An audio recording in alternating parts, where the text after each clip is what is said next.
অন্যদিকে SSC office ঘেরাও কর্মসূচি, চাকরি প্রার্থীদের, আপার প্রাইমারি চাকরি প্রার্থীদের বিক্ষোভ, অপ্রীতিকর ঘটনা এড়াতে সতর্ক পুলিশ। যে ছবি এই মুহূর্তে আপনারা দেখছেন, এসএসসি অফিস ঘেরাও কর্মসূচি, চাকরি প্রার্থীদের, আপার প্রাইমারি চাকরি প্রার্থীদের বিক্ষোভ এই মুহূর্তে এসএসসি অফিসের সামনে। সেখানে এসএসসি অফিস ঘেরাও কর্মসূচি, চাকরি প্রার্থীদের, আপার প্রাইমারি চাকরি প্রার্থীরা ইতিমধ্যেই এসএসসি অফিস ঘেরাও কর্মসূচি শুরু করেছে। প্রতিনিধি বিশ্বজিৎ এই মুহূর্তে আমাদের সঙ্গে রয়েছেন। বিশ্বজিৎ, পুলিশি নিরাপত্তা ছবিটা কি চোখে পড়ছে?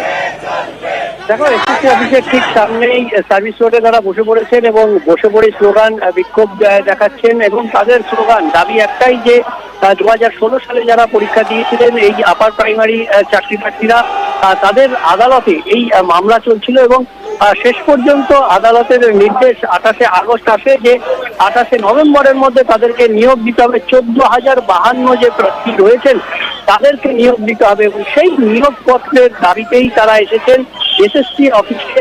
তারা এসএসসি কমিশনের কাছে দাবি তাদের যে এই পুজোর মধ্যেই তাদেরকে নিয়োগ দিতে হবে এবং সেই দাবি নিয়েই তারা অবস্থানে বসেছেন। বিক্ষোভ অবস্থান এখনো চলছে এসএসসি অফিসের কাছে এবং সেখান থেকে প্রতিনিধি তারা দিয়েছেন, চেয়ারম্যানের সঙ্গে কথা বলবেন এবং তারপর তাদের এই আন্দোলন কি হবে সেই প্রতিনিধি দল আসার পরই সিদ্ধান্ত হবে। বেশ,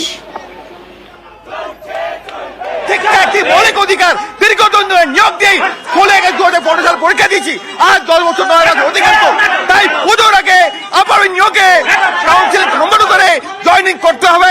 যে শূন্যপদ রয়েছে 14,052 চাকরির কথা বলা রয়েছে, সেকেন্ড কাউন্সিল লক্ষ্মী পূজা, কালী পূজার মাঝে করতে হবে এবং 14,052 জনের চাকরি সুনিশ্চিত করার দাবিতে আজকে আমাদের স্কুলের কমিশন অভিযান।